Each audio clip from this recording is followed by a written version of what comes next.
What if the most pivotal moment in Airbnb's $75 billion journey wasn't a funding win, but a stack of no letters, including one that called their idea uninvestable?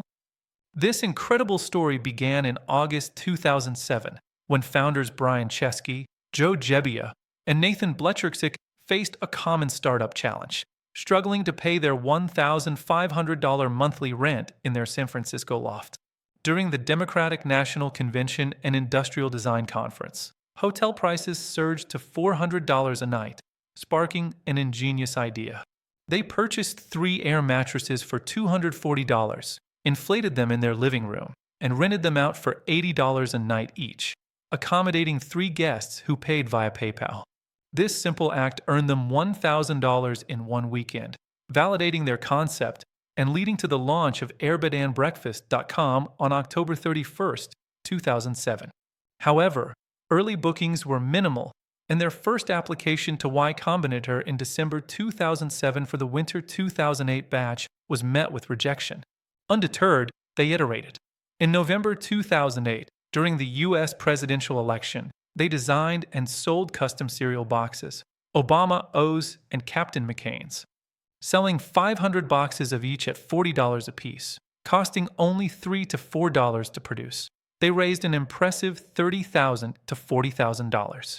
This serial entrepreneurship funded their rent and allowed them to demo at YC, ultimately impressing Paul Graham.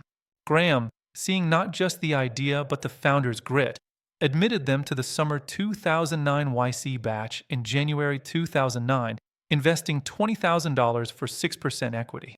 Despite this win, their journey was far from smooth. Post-YC, they pitched Airbnb to over 100 investors in 2008 to 2009, receiving mostly rejections.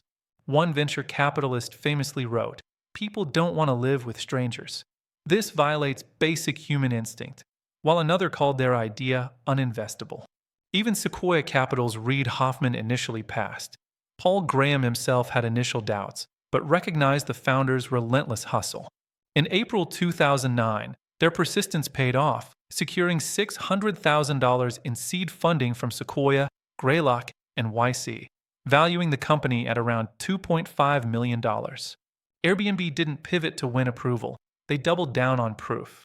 They noticed poor listing photos deterred bookings, with average occupancy below 10%.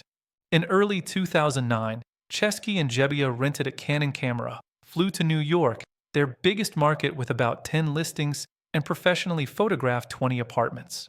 This hands-on approach proved execution over idea. Bookings in New York City tripled, a 2.5 times to 3 times increase within a week. They then rolled this successful strategy out nationwide, understanding that bad photos killed trust. User empathy defined their growth. They treated early users like co-creators, sending handwritten thank you notes and making personal phone calls to every host and guest. They even slept in listings themselves to experience the product firsthand, scaling personal calls to 50 a day. This empathy shaped core features like verified photos in 2009, mutual reviews, and the $1 million host guarantee in 2012, building trust infrastructure. By mid-2009, revenue hit $200 a week, and by the end of 2010, it soared to $7 million annually. And when the 2008 to 2009 Great Recession hit, they didn't retreat, they leaned in. U.S. GDP dropped 4.3% in Q4 2008. While hotel occupancy dropped 10 to 15%, Airbnb grew 200% year over year in 2009 as travelers sought cheaper, authentic stays. With average Airbnb stays costing $90 a night compared to $120 for hotels, they turned crisis into validation.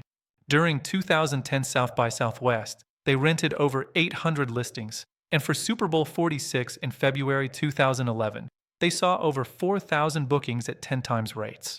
Their first profitable month was December 2010, a significant milestone on their path to becoming a global phenomenon. By 2011, they secured a series of funding of $112 million at a $1.3 billion valuation, scaling to 10 million nights booked by 2013. The lesson from Airbnb's journey is clear. Rejection isn't a verdict, it's data. The best founders don't argue with no. They respond with evidence, small, undeniable wins that shift skeptics from doubt to curiosity. Airbnb's rise wasn't inevitable, it was earned. One camera, one conversation, one act of care at a time. If this reminded you that resilience isn't loud, it's relentless, please subscribe, like, and share with a builder turning no into fuel. Tap the bell icon so you never miss our latest videos on innovation, AI, and the real stories behind extraordinary founders.